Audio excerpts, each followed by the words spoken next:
Assalamualaikum warahmatullahi wabarakatuh. Perkenalkan kami dari kelompok 10 akan mempresentasikan hasil kerja kami, yang dimana kami akan membahas tentang PT Telkom Indonesia. Next.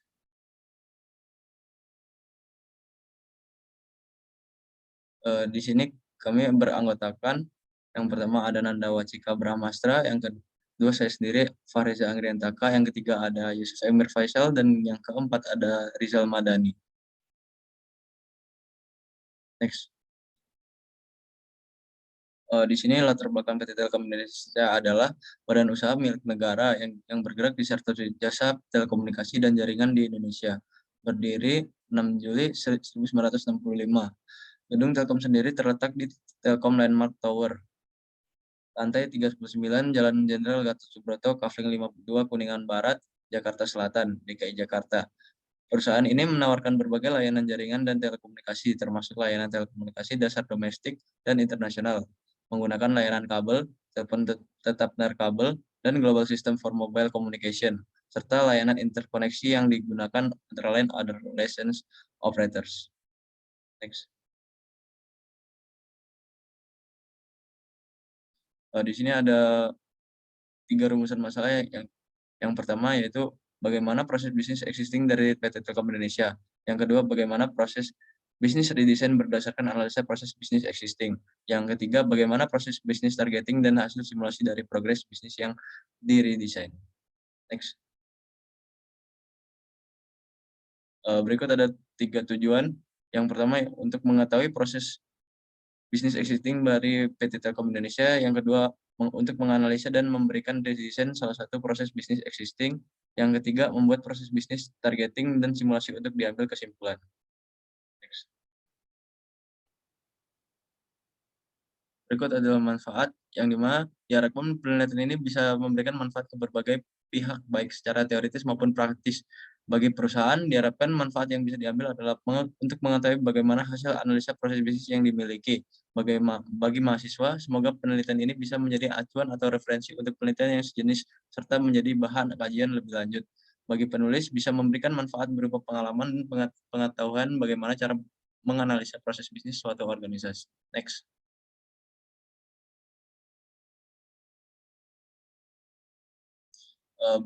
Adapun batasan masalah dari beberapa layanan dari PT Telkom Indonesia yang diambil untuk dijadikan penelitian adalah layanan stasiun radio. Untuk pembuatan proses bisnis redesign hanya akan didasarkan pada salah satu dari beberapa proses bisnis existing. Next.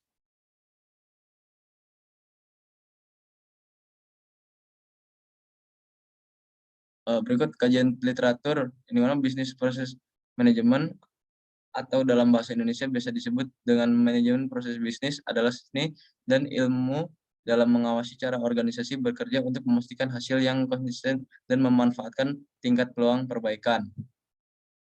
Dalam hal ini, istilah perbaikan dapat memiliki arti yang berbeda tergantung pada tujuan organisasi. Next.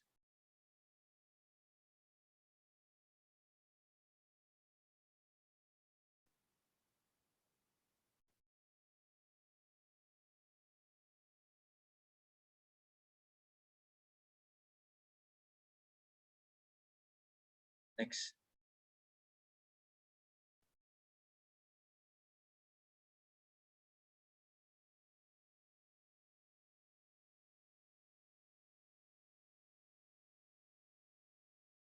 Visi dan misi. Yang pertama ada visi.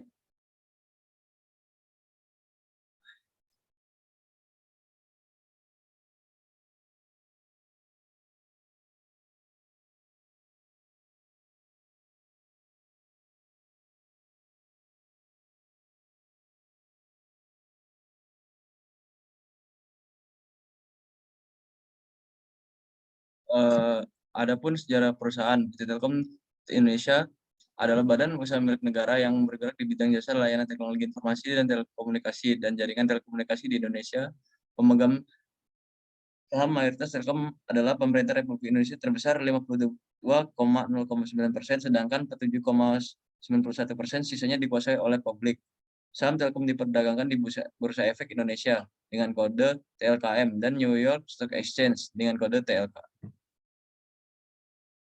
Next. Berikut ada visi misi dari PT Telkom sendiri, yaitu visinya menjadi digital telco pilihan utama untuk memajukan masyarakat. Dan misinya sendiri, yang pertama, untuk mempercepat pembangunan infrastruktur dan platform digital cerdas yang berkelanjutan, ekonomis, dan dapat diakses oleh seluruh masyarakat. Dan kedua, mengembangkan talenta digital unggulan yang membantu mendorong kemampuan digital dan tingkat adopsi digital bangsa. Yang ketiga, mengorkestrasi ekosistem digital untuk memberikan pengalaman digital pelanggan yang terbaik. Tujuan perusahaan PT Telkom sendiri untuk mewujudkan bangsa yang lebih sejahtera dan berdaya saing, serta memberikan nilai tambah yang terbaik bagi para pemangku kepentingan. Next.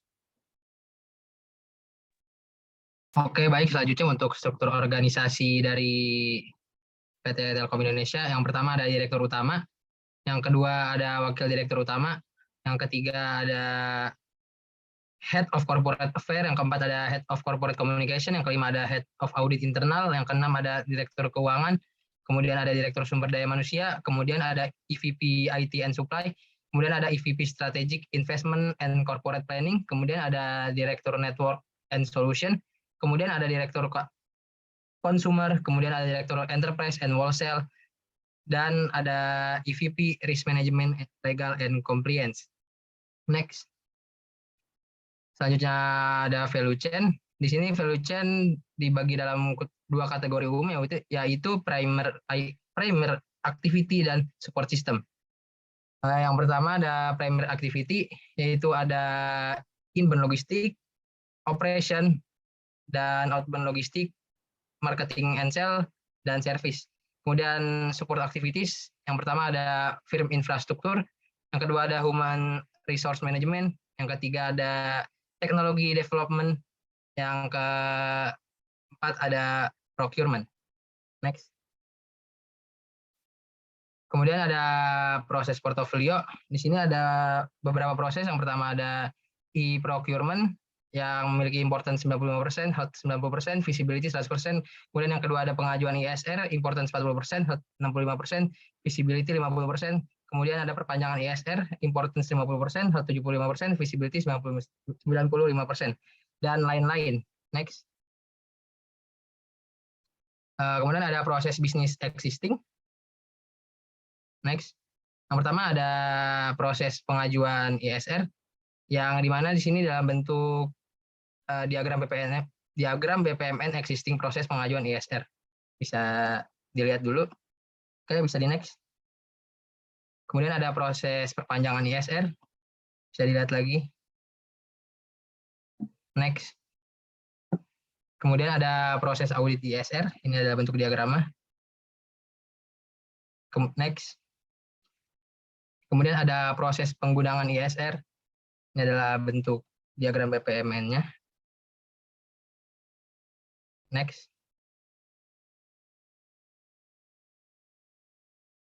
Baik, akan dilanjutkan oleh teman saya.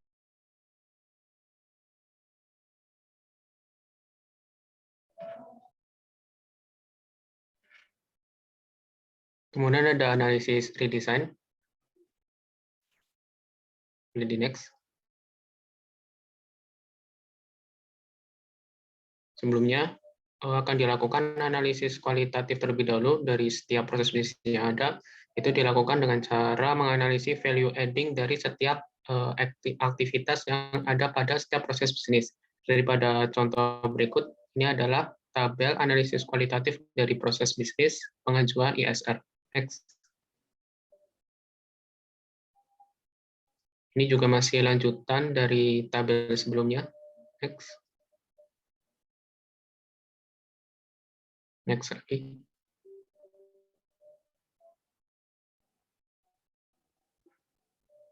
Kemudian ada analisis kualitatif dari proses bisnis perpanjangan ISR. Bisa di next.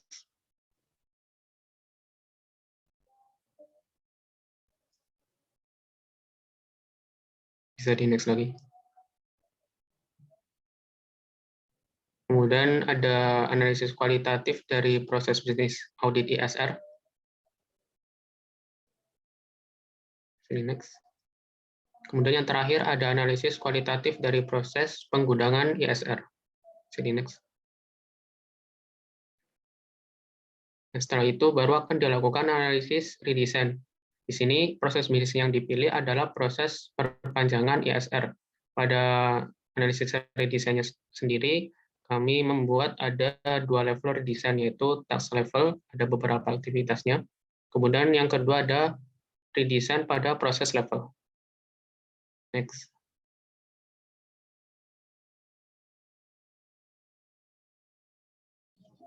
Oke, di sini saya akan menjelaskan proses targeting. Nah, ini adalah proses targeting pada perpanjangan ISR.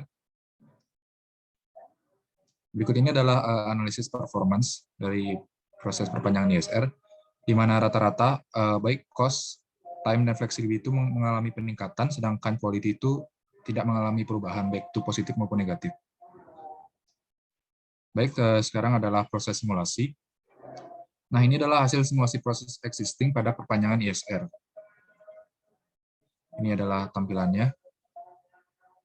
Kemudian ini adalah lanjutannya, yaitu proses simulasi existing perpanjangan ISR. Nah, sedangkan ini adalah hasil simulasi proses redesign perpanjangan ISR. Nah, ini juga adalah hasil simulasi proses redesign dari perpanjangan ISR.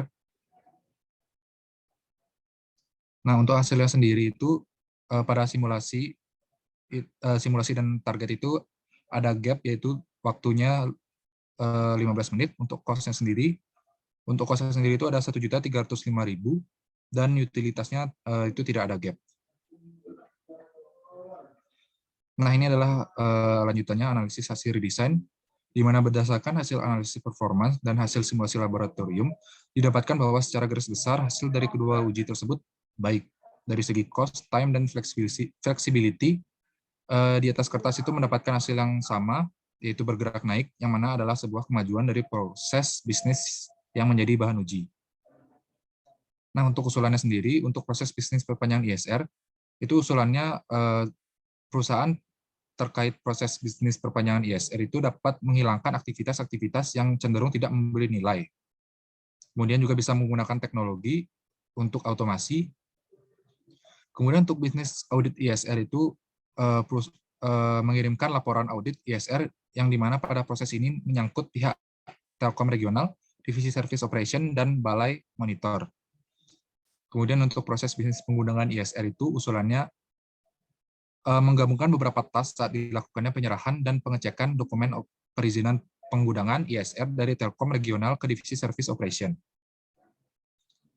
Untuk kesimpulan akan dilanjutkan oleh rekan saya.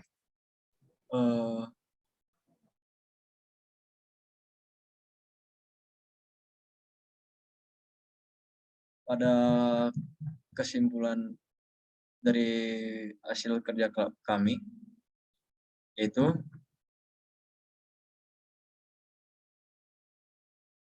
pada proses bisnis existing yang ada pada PT Telkom Indonesia umumnya sudah baik dan berjalan dengan sehat. Akan tetapi masih ada beberapa aktivitas dalam proses yang semestinya dapat dirombak karena sedikit memperlambat proses pada perusahaan secara keseluruhan. Pada tahap redesign kali ini kami melakukan pada proses perpanjangan ISR, adapun hasil yang kami dapat adalah cost, time, dan flexibility dari proses tersebut mengalami peningkatan yang cukup baik. Pada proses bisnis targeting dan simulasi pun juga demikian, di mana tercatat mengalami peningkatan baik dari segi cost, time, serta flexibilities-nya. Next. Dari saran, adapun saran yang dapat kami berikan kepada PT Telkom Indonesia adalah menggali dan menelaah ulang keseluruhan proses bisnis yang ada di perusahaan. Jika ditemukan aktivitas-aktivitas yang kurang memberi value lebih, pihak perusahaan dapat melakukan redesign seperti yang sudah kami lakukan. Diharapkan setelah melakukan proses tersebut, proses-proses secara keseluruhan dapat berjalan lebih sehat lagi. Next. Mungkin sekian presentasi dari kelompok kami, kurang lebihnya mohon maaf. Wassalamualaikum warahmatullahi wabarakatuh.